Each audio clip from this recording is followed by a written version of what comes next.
اعوذ باللہ من الشیطان الرجیم بسم اللہ الرحمن الرحیم۔ محترم ناظرین، آج آپ کی خدمت میں ایک بہت اہم موضوع یعنی حجاب کے بارے میں کچھ گفتگو کرنی ہے۔ یہ حجاب کیا ہے؟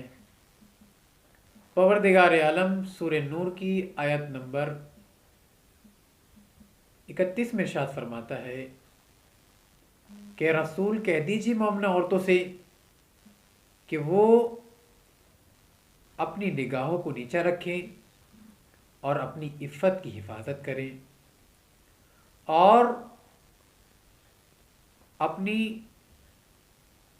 پیروں کے ٹخنوں سے سر کے بالوں تک چھپائے رکھیں اور ہاتھوں کے گٹوں تلک اپنے بدن کو چھپائے رکھیں اور اوڑھنی یعنی چادر کے زائد حصے سے اپنے سینوں کو چھپائے رکھیں، سوائے اس کے کہ جو خود ظاہر ہو، اور سوائے ان مردوں کے یعنی عورت کے باپ دادا اور اس کا شوہر اور شوہر کے باپ دادا اور عورت کے بھائی کی فیملی اور اس کی بہن اور اس کی بہن کی اولاد، اور وہ مرد کہ جو عورتوں کی خواہش نہیں رکھتے، اور ہم صرف یعنی عورتیں۔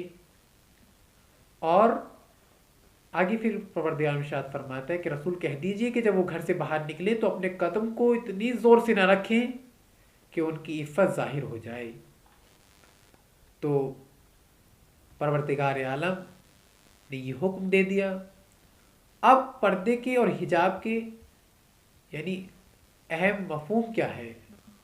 پردے کا اہم مفہوم یہ ہے کہ سر کے بالوں سے پیر کے ٹخنوں تلک اپنے بدن کو چھپائے رکھیں اور اوڑھنی کے زائد حصے سے اپنی سینوں کو چھپائے رکھیں، سوائے اس کے کہ جو خود ظاہر ہو، اور گھر سے نکلتے ہوئے اپنی آنکھوں کو نیچا رکھیں اور وقار سے چلیں۔ بس یہی پردے کے اصل معنی ہے۔ اور نامحرم رشتوں کے ساتھ ساتھ کافروں، منافقوں، مشرکوں اور یہودیوں کی عورتوں سے بھی پردہ کریں تاکہ وہ آپ کے چہرے اور آپ کے خوبصورتی اور آپ کے نقشے کو اپنے مردوں کے سامنے بیان نہ کریں۔ عزیزان گرامی، اس جملے پر توجہ کرنی ہے کہ اسلام تاکید کر رہا ہے کہ عورتوں کو کافروں، منافقوں، یہودیوں اور نصارہ کی عورتوں سے بھی پردہ کرنا چاہیے تاکہ وہ تمہارا حلیہ، تمہاری شکلیں، تمہاری خوبصورتی اپنے مردوں سے جا کے بیان نہ کریں۔ لیکن ہمارے معاشرے میں کیا ہے؟ کچھ خواتین یہ تصور کرتی ہیں، یہ سوچتی ہیں کہ صرف پردہ اہل مذہب سے ہے۔ اگر دوسرے ماحول میں چلی جائیں، دوسرے معاشرے میں چلے جائیں، ماڈل زمانے میں چلے جائیں، ماڈل معاشرے میں چلے جائیں تو وہاں سے پردہ ساقط ہو جاتا ہے۔ نہیں، بلکہ کافروں سے تو ہے ہی پردہ، لیکن کافروں کی تو عورتوں سے ہی پردہ ہے۔ اب ایسا نہ ہو کہ ہم اپنے وطن سے باہر جا رہے ہیں تو وہاں بے پردہ ہو جائیں، اپنے حجاب کو اتار کر اپنے بیگ میں رکھ لیں۔ نہیں، بلکہ ہمیں پردہ ہر حال میں کرنا ہے، ہر صورت میں با پردہ رہنا ہے۔ یہ نہ دیکھیں کہ یہ ہم کو جانتا ہے تو اس سے پردہ ہوگا، یہ معاشرہ ہم کو نہیں جانتا تو اس معاشرے سے ہمیں پردہ نہیں کرنا۔ نہیں، بلکہ جس معاشرے میں آپ ہیں وہاں آپ کو حجاب کرنا ہوگا، آپ کو پردہ کرنا ہوگا۔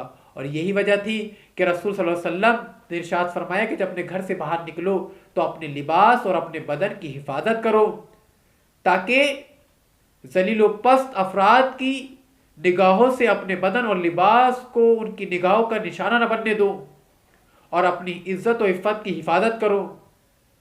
اور پھر کسی نے اپنی عزت اور عفت کی حفاظت کرو۔ رسول صلی اللہ علیہ وسلم نے جبرائیل سے سوال کیا، جبرائیل کیا فرشتے کبھی ہنستے ہیں؟ تو جبرائیل نے کہا کہ جی حضرت رسول اللہ، فرشتے بھی ہنستے ہیں۔ تو رسول نے سوال کیا، جبرائیل فرشتے کس مقام پہ ہنستے ہیں، کس وجہ سے ہنستے ہیں اور کب ہنستے ہیں؟ تو جبرائیل نے فرمایا کہ یا رسول اللہ، فرشتے اس وقت ہنستے ہیں کہ جب ایک بے حجاب عورت کو مسحری میں لٹایا جاتا ہے، یعنی تابوت میں لٹایا جاتا ہے، اس کے مرنے کے بعد تو فرشتے اس پر ہنستے ہیں، اور رسول اللہ فرشتے اس لیے ہنستے ہیں کہ جو بے حجاب عورت اپنی خوبصورتی کو ظاہر کرتی تھی اور لوگ اس پہ نگاہ ڈالتے تھے، تب تو یہ پردہ نہیں کرتی تھی، لیکن جب اس کی شکل بگڑنے والی ہے اور اس کے بدن سے لوگ دور بھاگیں گے تو اب یہ حجاب کر رہی ہے، تو فرشتے اس پر ہنستے ہیں۔ تو کوشش کریں کہ آپ کا حجاب کا پہلا دن آپ کی زندگی کا آخری دن نہ ہو، آپ کا حجاب کا پہلا دن آپ کی زندگی کا آخری دن نہ ہو۔ اور رسول نے سوال کیا، رسول اللہ سب سے بہترین اولاد کیا ہے؟ تو رسول نے فرمایا کہ سب سے بہترین اولاد پردہ دار بیٹیاں ہیں، یعنی جو بیٹیاں پردہ کرتی ہیں وہ سب سے بہترین اولاد ہیں۔ اور اسی طرح کا ایک بھی منظر ہمارے سامنے آیا کہ کرناٹکا کے شہر میں کہ جو کچھ طاقتیں اس کوشش میں ہیں کہ ہماری ماں بہنیں بے پردہ کالجوں میں جائیں، اس بہن نے ایسا تھپڑ مارا اس حکومت کے چہرے پر کہ ہم حجاب میں ہی رہیں گے کیونکہ حجاب ہماری پہچان ہے۔ اس بہن کے حوصلے کے لیے 2-3 اشعار آپ کی خدمت میں کہ انقلابی ہے تو تلوار ہے پردہ تیرا، کہ انقلابی ہے تو تلوار ہے پردہ تیرا، علم و تہذیب کا اظہار ہے پردہ تیرا، کہ انقلابی ہے تو تلوار ہے پردہ تیرا، علم و تہذیب کا اظہار ہے پردہ تیرا، اور ظلم سے برسر پیکار ہے پردہ تیرا، ظلم سے برسر پیکار ہے پردہ تیرا، ظلم سے برسر پیکار ہے پردہ تیرا، کون کہتا ہے کہ دیوار ہے پردہ تیرا، ظلم سے برسر پیکار ہے پردہ تیرا، کون کہتا ہے کہ دیوار ہے پردہ تیرا، اور طاقتوں کو تیرے قدموں میں جھکائی دے گا، طاقتوں کو تیرے قدموں میں جھکائی دے گا، تیرا پردہ تیری عظمت کی گواہی دے گا، تیرا پردہ تیری عظمت کی گواہی دے گا۔ تو سلام ہو اس بہن کو کہ جس نے ایسے ماحول میں بھی پردہ جا کر ایک ان لوگوں کے چہرے پر ایسا تماچا مارا کہ دیکھو ہم ہر حال میں با پردہ رہیں گے، ہم زندگی کو داؤ پر لگا دیں گے لیکن پردے کو نہیں چھوڑیں گے۔ تو میں اس فیملی اور اس بچی کے والدین کو بھی مبارکباد دیتا ہوں، اور تمام اسی طرح ہماری بہنوں ماں بہنوں کو اپنا حوصلہ بڑھانا چاہیے، ہمیں کسی ظالم حکومت سے نہیں ڈرنا چاہیے، کسی ظالم شخصیت سے نہیں ڈرنا چاہیے۔